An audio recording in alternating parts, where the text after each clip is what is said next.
VIH.lat presenta.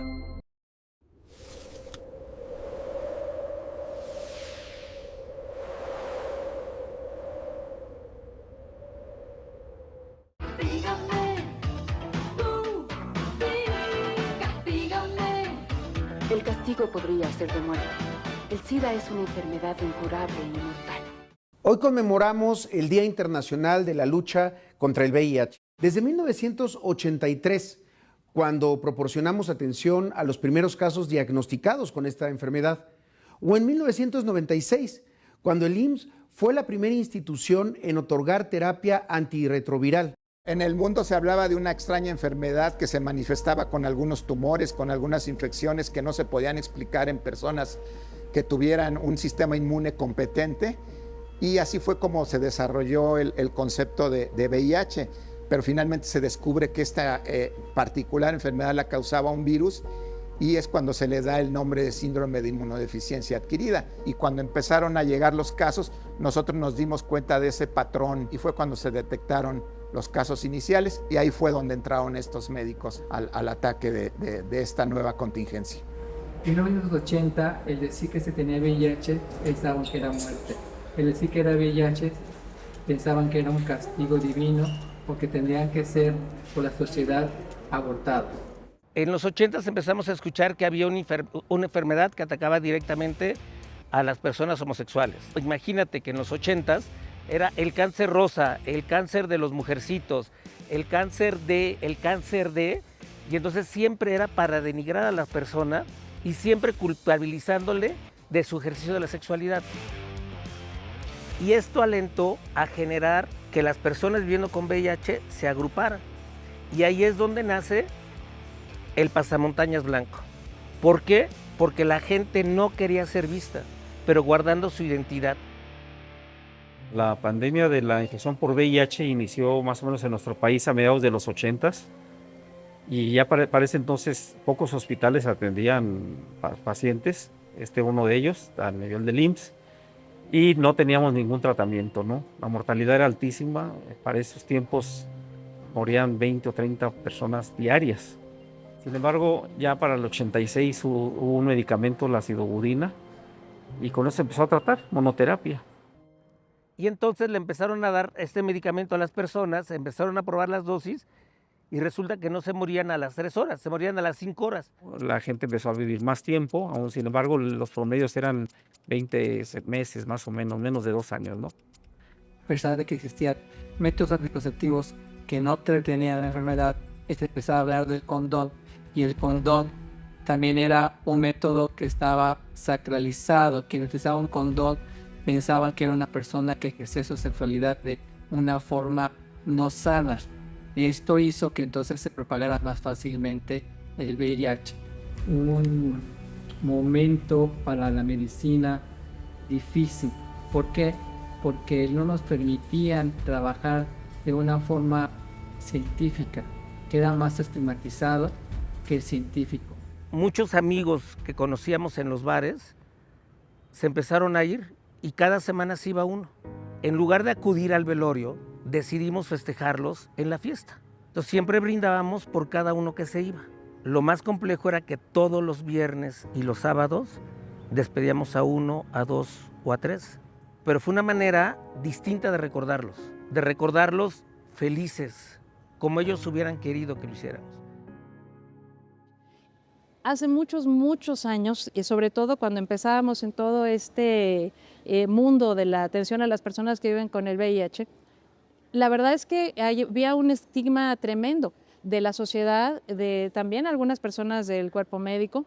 Hay incluso algún tipo de muy malas bromas que se decían, y bueno, la voy a decir únicamente como como el ejemplo, pero alguien preguntaba que cuál era el mejor alimento para una persona que vivía con VIH. Y era la pizza. Y uno se preguntará por qué. Pues porque se lo podían pasar debajo de la puerta. Como que podían contagiarlos solamente por verlos, por tocarlos, por respirar junto a ellos, lo cual evidentemente pues era una falsedad. Que en un inicio esta enfermedad estuvo matizada con muchos prejuicios, y que si la vemos desde el punto de vista de las enfermedades infecciosas es una más. ¿Qué quiere decir? Que hay un agente, que hay un modo de transmisión, y que cuando comprendemos eso disminuimos el riesgo y disminuimos el miedo. La clave de todo esto simple y sencillamente es el conocimiento y quitar el estigma. El Seguro Social, y eso es algo que tenemos que decir, fue el primero en dar inhibidores de la proteasa. Pero empezó a haber resistencia, lógicamente porque eran muchas pastillas. Profilaxis, antirretrovirales, fluconazol, trimestoprim, 30 pastillas. Durante mucho tiempo, los homosexuales, lesbianas, transgéneros y bisexuales hubieron de vivir y morir ocultando su diferencia, soportando en silencio persecuciones, desprecios, humillaciones, extorsiones, chantajes, insultos, golpes y asesinatos. En el consultorio en aquel momento, pues sí veíamos una gran cantidad de personas. Fue cuando empezaron a darse recetas de forma estructurada y esto permitió que al fin, después, a partir del año 2010, tal vez un poquito antes, tuviéramos esta estructura de tabletas de una sola vez al día y ese fue el siguiente gran avance dentro del tratamiento para personas que viven con el VIH. De medicamentos altamente eficaces, específicamente los esquemas a base de inhibidores de la integrasa, que son altamente tolerables para el tratamiento de los pacientes. Esto nos permite iniciar el tratamiento de forma mucho más temprana. Después del tratamiento único, llegan, y esto ya propiamente me tocó a mí en la jefatura, los tratamientos de una vez al día con inhibidores de la integrasa. Justo nos toca 2 pandemias que coincidieron al mismo tiempo. Uno, el cambio de tratamiento retroviral, el paradigma del tratamiento antirretroviral para más o menos 50,000 personas que en ese momento tenían que coordinarse el cambio estructurado e informado y la pandemia de COVID. Eran justo los mismos médicos los que trataban COVID y los que trataban de VIH. Y si no hubiera sido por esos médicos heroicos que lograron tanto el cambiar este tipo de tratamientos para que entráramos en la época de los inhibidores de la integrasa y además el COVID, posiblemente se hubiera colapsado la estructura. La característica del médico que atiende personas con VIH es un médico en general, obviamente habrá sus excepciones, empático, un médico que le gusta la atención a personas, médicos que le entran a todo y que se mantienen todo el tiempo actualizados.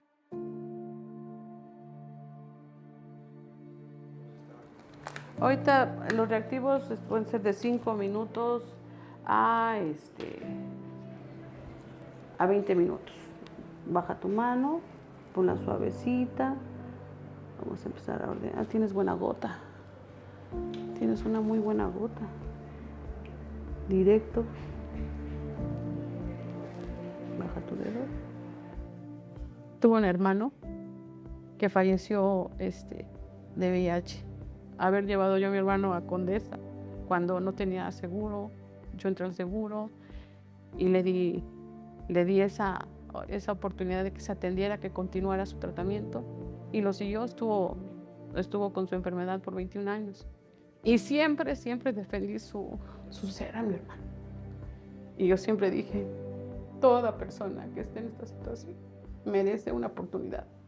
Siento que desde ahí quise hacer algo por el ser humano, por alguien. Y soy lo que soy gracias a ellos.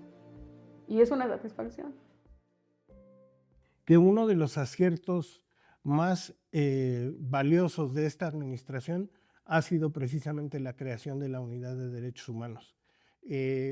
Hasta donde llega mi conocimiento, en México no hay ninguna otra instancia de salud pública que cuente con una unidad específica en materia de derechos humanos. No solamente trabajamos hacia afuera, sino también trabajamos hacia adentro del instituto para crear espacios que sean más seguros y que sean libres de estigma y discriminación también para nuestra familia IMSS, ¿no?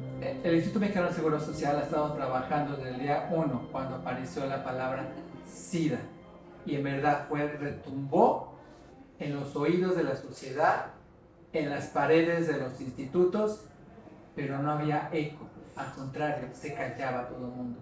Y el Instituto Mexicano del Seguro Social ha forjado en el último sexenio una agenda enfocada en la promoción y respeto de los derechos humanos.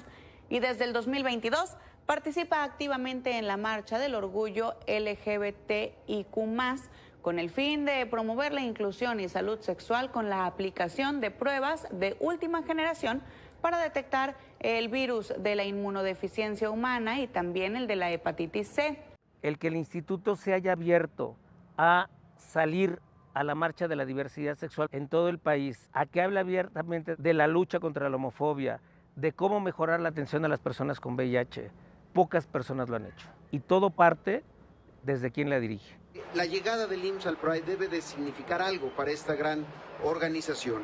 Debe de significar un antes y después, sino de realmente erradicar la discriminación y la estigmatización a nuestros derechohabientes, no solamente a quienes viven con VIH, sino quienes tienen otra preferencia sexual. Por eso estamos seguros de algo. Esta fue la primera marcha, el primer Pride en el que participó el IMSS, pero estamos seguros que no será la última. El Seguro Social informó que aplicó 803 pruebas gratuitas de última generación para detectar los virus de la inmunodeficiencia humana y hepatitis C a derechohabientes y población durante la edición de la Marcha del Orgullo 2024.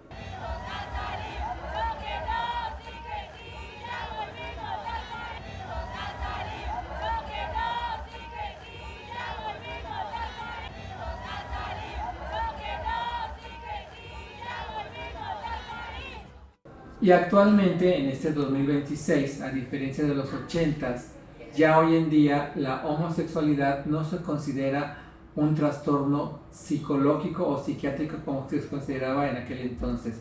En saber que hay muchas formas de ejercer la sexualidad y que todas deben ser respetadas y que todas deben ser con conocimiento, porque muchas veces el desconocimiento hace que seamos personas que no comprendamos o que no entendamos la forma de ejercer su sexualidad. Los seres humanos somos sexuados y creo que tenemos que dejar de ver la sexualidad como algo limitante y algo restrictivo y lleno de prejuicios. El día que como sociedad comprendamos la riqueza de la sexualidad y del placer, vamos a ser mejores seres humanos. Y en mi caso, cuando me diagnosticaron, tenía una CD4 muy bajas. Mi familia es como muy conservadora, entonces, pues sí, la verdad es que no lo tomaron bien y no sabe que con un buen tratamiento básicamente puedes tener una vida normal. Muchas veces lo toman como, pues que es una enfermedad para gente promiscua, básicamente es lo que se cree. Y pues no necesariamente, ¿no? La verdad es que cada historia es diferente, pero no es bueno estigmatizar y hacer pensar que solo es para las personas promiscuas o para los homosexuales, que es como lo que se cree. Hay que recordar siempre que estar indetectable es estar intransmisible, pero indetectable, ¿qué tan indetectable? En México son menos de 50 copias y eso es importante porque solo así vamos a lograr la erradicación del virus en un futuro. ¿Por qué? Porque la mayor transmisión del virus siempre va a depender de la cantidad de carga viral en la sangre. Entonces es importante que no haya o que sea la mínima. El PrEP es una estrategia que va dirigida a la población sana, que en su autopercepción o en el autoanálisis se consideran vulnerables o en riesgo de enfermedades como el VIH u otras de transmisión sexual, como puede ser sífilis, hepatitis C, etc. Nosotros no estamos aquí para juzgar las prácticas o el estilo de vida de las personas, pero acompaña a la persona a recibir algunas estrategias terapéuticas y no terapéuticas que le permiten mantenerse seguro ante la posible exposición a enfermedades infecciosas. En este hospital tenemos el programa que se llama PrEP en 1 hora, es decir, si tú llegas y te identificas como una persona que está en esa condición, eres recibido por un médico atendido, esta persona evalúa el riesgo y realiza las medidas pertinentes para mitigarlo. Son pacientes que seguimos y que hemos tenido muy buenos resultados. El PrEP es una estrategia donde lamentablemente la persona ya se expuso, ya tuvo una práctica de riesgo, podría ser personal de salud o la población en general, y es una estrategia que va encaminada a disminuir la posibilidad de que ese contagio, del cual ya pudo haber un riesgo real, se mitigue y se evite el desarrollo de la enfermedad. Digamos, el universo de personas derechohabientes que viven con VIH son aproximadamente 128,000. Por un lado, estás indetectable y por otro lado, tu sistema inmunológico se ha recuperado. Y esos son datos muy buenos para que tú no vayas a tener alguna infección oportunista o no tengas infecciones de repetición. Tú sabes que una carga viral indetectable con CD4 así, tu expectativa de vida es como si no tuvieras VIH. Por el tratamiento, pues se lleva una vida normal. Hago mis actividades, trabajo, estudio, hago ejercicio, salgo, me divierto. No dejar de tomarme mi medicamento todos los días. Mis CD4 ahorita están en buen nivel y soy indetectable, entonces la verdad es que bastante bien. O sea que hemos evolucionado de tomar 30 pastillas a esquemas de una sola tableta con 3 fármacos y con 2 fármacos. Hay gente verdaderamente capacitada. Es verdaderamente para mí un orgullo y una satisfacción trabajar con ellos. Era un grupo tan capaz, tan comprometido, con un nivel tan alto de conocimiento, las cosas se vuelven un poquito más fáciles. Hagamos que esta enfermedad sea 100% indetectable y 100% prevenible.